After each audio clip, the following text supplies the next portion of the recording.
Hello everyone, welcome to परीक्षा kingdom. परीक्षा kingdom YouTube channel पे आपका बहुत बहुत स्वागत है।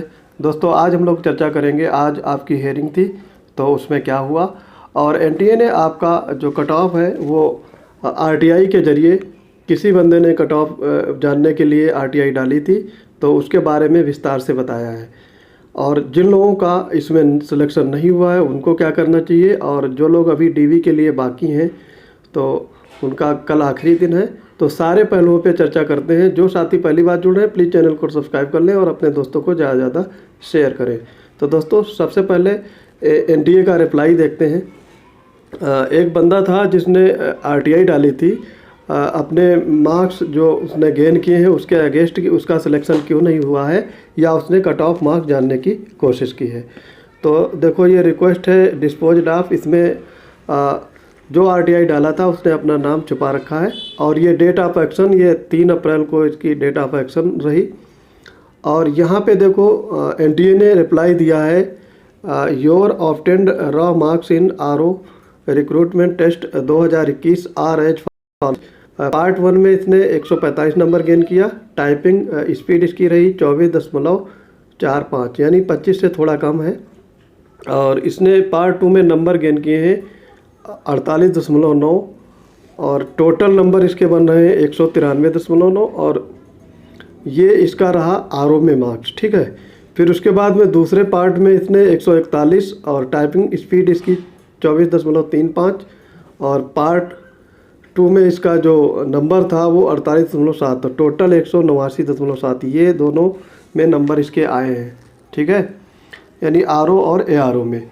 लेकिन इनका कट ऑफ क्या गया है, ये दूसरे पॉइंट में एनटीए ने बताया है। Cut off marks for general category RO के लिए मिनिमम जो परसेंटाइल है वो 99.77 समथिंग है, और मैक्सिमम तो 100 होता ही है।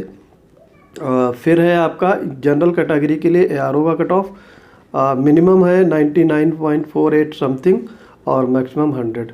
तो ये आरओ एआरओ के जनरल कैटेगरी के कट ऑफ थे। ठीक है। तो अब यहाँ पे इसने फिर एक चीज़ देखो 4 नंबर में लिखा है, ये इम्पॉर्टेंट चीज़ है, इसके बारे में काफ़ी कुछ होता रहा है।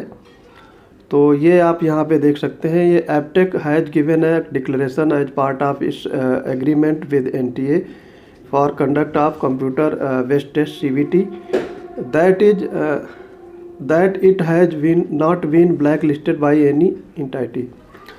देखो, अब ये तो कोई भी ब्लैक लिस्ट है या नहीं है ये तो सब जानते हैं। ठीक है, आप लोग भी जानते होंगे। इन्होंने अपना क्लैरिफिकेशन दिया है कि ये ब्लैक लिस्ट नहीं है। ठीक, कई राज्यों में ये बैन है। एग्ज़ाम में इसको पकड़ा गया और बैन कर दिया गया था। तो इसने अपने खुद को कहा है कि ये ब्लैक लिस्टेड नहीं है। ठीक है, ये खैर जो भी बात रही हो, इसका ये है। तो कट ऑफ मार्क्स एनटीए ने ये बताया है कि जो परसेंटाइल इन्होंने दिखाया है। अब वो बहुत सारे लोगों की क्वेरी ये है कि उनका रीटाइप हो या उनके टाइपिंग के नंबर इवेलुएट करके परसेंटाइल स्कोर बनाया जाए, एनटीए स्कोर दिया जाए। तो यहाँ पे एनटीए ने बहुत बड़ी खामियां पाई गई हैं कि एनटीए ने कभी ये नहीं बताया था कि ऑटो सबमिट करना है या खुद सबमिट करना है। ऐसा कुछ भी आपके नोटिफिकेशन में नहीं दिया हुआ है। तो कोई ऐसे कैसे समझ सकता है कि आपको वहाँ पे क्या करना है ऐसे। अब ये तो लोग अनुमान लगा रहे हैं कि ऐसा हुआ है। अब रही बात टाइपिंग की, तो देखो टाइपिंग में आपने अगर फेल करना था, 25 नंबर से कम देते। यहाँ पे 48 नंबर दे करके भी लोग फेल हैं, और काफ़ी अच्छा मार्क्स गेन करने के बाद भी फेल हैं। ठीक है, तो इनका टाइपिंग का जो इशू है ये डिक्लेयर नहीं कर पाए हैं, क्लैरिफिकेशन नहीं सही से दे पा रहे हैं कि टाइपिंग में। और बहुत सारे लोगों के नंबर ज़्यादा हैं वो नॉट क्वालिफाइड हैं, और जो लोग जिनके नंबर कम है वो क्वालिफाई, उनका एनटीए स्कोर भी दिखाया गया है। तो मुद्दा बेसिकली ये है, और इसी के अगेंस्ट रिट डाली गई हैं। तो 2 रिट आपकी डाली गई थी। एक उन दोनों के नंबर हैं 4253 और 3955, ये 2 रिट हैं। और इन दोनों को इनके सब्जेक्ट सेम पाए गए, और इनको इंडिविजुअल लड़ रहे थे जो लोग, तो इनको मर्ज करके एक कर दिया गया, और आज सुनवाई भी हुई है। तो जो कोर्ट में आज का हियरिंग हुई है उसमें एनटीए की तरफ से डिफेंड कर रहे थे, और इधर छात्रों की तरफ से जो डिफेंड कर रहे थे। तो इसमें एक चीज़ ये निकल कर के आ रही है कि एनटीए के पास कोई जवाब नहीं है कि वो कैसे क्लैरिफाई करे है ना, वो उनका पक्ष मजबूत नहीं दिख रहा है, क्योंकि जिन लोगों ने ये आरटीआई डाल रखी है, जिन लोगों ने इस पर इशू उठाया है, जिनकी रिट नंबर ये सब हैं, तो उन लोगों का मेन बेसिकली मुद्दा ये है कि कम नंबर वाले पास हैं और ज़्यादा नंबर वाले बाहर हैं, यानी डिसक्वालीफाई हैं।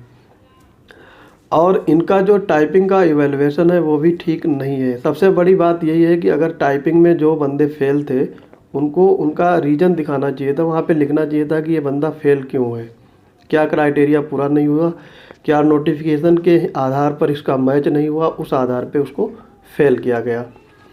तो अगर ऐसा वो लिखता, हर रिजल्ट में इसको शो करना चाहिए था कि, या फिर इंडिविजुअली लाइन लिखना चाहिए था जो सब में एक सिमिलर होती कि ये कारण रहा, इसकी वजह से आपका परसेंटाइल स्कोर या एनटीए स्कोर नहीं शो किया गया।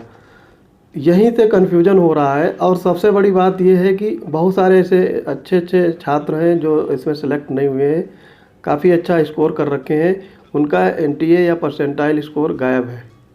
तो उसका रीज़न देना चाहिए था क्यों गायब है।